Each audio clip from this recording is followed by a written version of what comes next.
ಅದು ಹೇಳಿಕೊಳ್ಳೋಕೆ ಮಾತ್ರ ಬೆಂಗಳೂರಿನ ಐಟಿ ಹಬ್. ಆದ್ರೆ ಇಲ್ಲಿ ಒಂದು ಸಣ್ಣ ಮಳೆ ಬಂದ್ರೂ ಕೂಡ ರಸ್ತೆಗಳು ಜಲಾವೃತವಾಗ್ತದೆ. ಅದೇ ರೀತಿ ಕಳೆದೊಂದು ವಾರದಿಂದ ಬೀಳ್ತಿರುವ ಮಳೆಗೆ ರಸ್ತೆ ಜಲಾವೃತವಾಗಿದೆ. ಮಳೆ ನೀರಿನ ಜೊತೆಗೆ ಡ್ರೈನೇಜ್ ಕೊಳಚೆ ತ್ಯಾಜ್ಯ ಸೇರಿ ಗಬ್ಬು ನಾರ್ತಿದೆ. ಅಷ್ಟಕ್ಕೂ ಇಂಥದ್ದೊಂದು ಸ್ಥಿತಿ ನಿರ್ಮಾಣವಾಗಿರೋದಾದ್ರೂ ಎಲ್ಲಿ ಅಂತೀರಾ? ಈ ಸ್ಟೋರಿ ನೋಡಿ. ಗ್ರೇಟರ್ ಬೆಂಗಳೂರಿನ ಎಲೆಕ್ಟ್ರಾನಿಕ್ ಸಿಟಿಯ ರಸ್ತೆ ಜಲಾವೃತ. ಮಳೆಗೆ ಕೆರೆಯಾದ ರಸ್ತೆಗಳು, ನಿವಾಸಿಗಳಿಂದ ರಸ್ತೆ ಬಂದ್. ರಸ್ತೆ ಜಲಾವೃತಗೊಂಡು 20ಕ್ಕೂ ಹೆಚ್ಚು ಅಂಗಡಿಗಳು ಕ್ಲೋಸ್. ರಸ್ತೆ ಕೆರೆಯಂತಾಗಿ ಜನರಿಗೆ ಓಡಾಡಲು ಸಾಧ್ಯವಾಗದೆ ಜಲ ದಿಗ್ಬಂಧನದ ಪರಿಸ್ಥಿತಿ ನಿರ್ಮಾಣವಾಗಿರುವ ಈ ದೃಶ್ಯಗಳು ಕಂಡು ಬಂದಿರುವುದು ಸಿಲಿಕಾನ್ ಸಿಟಿ ಬೆಂಗಳೂರಿನ ಎಲೆಕ್ಟ್ರಾನಿಕ್ ಸಿಟಿಯ 2ನೇ ಹಂತದ ನಾರಾಯಣ ರೆಡ್ಡಿ ಲೇಔಟ್ನಲ್ಲಿ.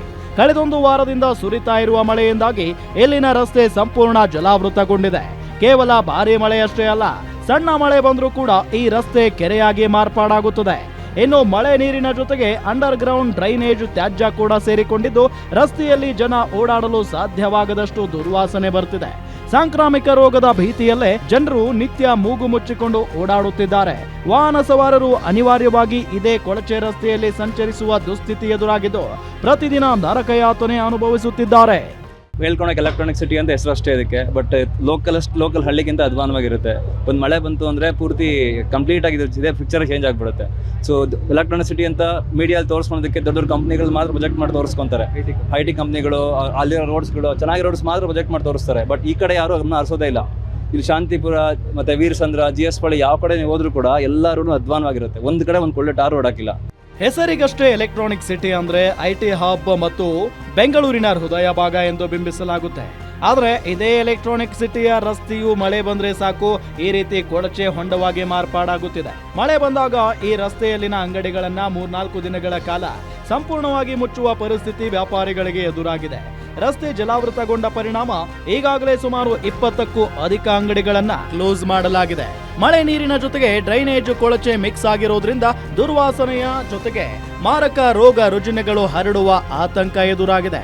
ಇದರಿಂದ ಸಿಟ್ಟಿಗೆದ್ದಿರುವ ಸ್ಥಳೀಯ ನಿವಾಸಿಗಳು ಮತ್ತು ವ್ಯಾಪಾರಿಗಳು ಸ್ವತಃ ತಾವೇ ಈ ರಸ್ತೆಯನ್ನ ಸಂಪೂರ್ಣವಾಗಿ ಬಂದ್ ಮಾಡಿದ್ದಾರೆ.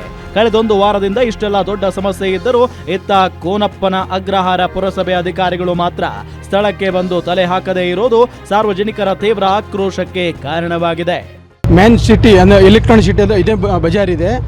ಅದು ಎವ್ರಿ ವೀಕಲ್ಲಿ ಪ್ರಾಬ್ಲಮ್ ಆಗ್ತದೆ. ಅದು ಯಾರು ಅದು ಸರ್ಕಾರಲ್ಲಿ ಇಷ್ಟು ದಿನಕ್ಕೆ ಅದು ಪಂಚಾಯತ್ಗೆ ಫೋನ್ ಮಾಡಿರೋದು 10-20 ಫೋನ್ ಮಾಡಿದೆ. ಬಟ್ ಯಾರು ಬರ್ತಾರ ಗಾಡಿನೇ ಬಂದು ಹೋಗಿದೆ. ಬಟ್ ಯಾರು ನೋಡ್ಕೊಳ್ಳೋದಿಲ್ಲ, ಬರೀ ದುಡ್ಡು ಕೇಳ್ತಾರೆ ಅಷ್ಟೇ. ದುಡ್ಡು ಕೊಟ್ಟರೆ ಮಾಡ್ತೀನಿ, ಇಲ್ಲಾಂದರೆ ಮಾಡೋದು ಇಲ್ಲ, ಹಂಗೆ ಹೇಳ್ಬಿಟ್ಟು ಹೋಗ್ತಾರೆ. ನಮ್ಮ ನೋಡಿ ಎಷ್ಟು ಅಂಗಡಿ ಕ್ಲೋಸ್ ಇದೆ, ನೀವು ನೋಡ್ಕೊಳ್ಳಿ. ಅಷ್ಟು ಅಂಗಡಿ ಕ್ಲೋಸ್ ಮಾಡ್ಕೋಣ, ನಾನು ಹಿಂಗೆ ಜೀವನ ಆಗತ್ತೆ ಅದು ಹೇಳಿ.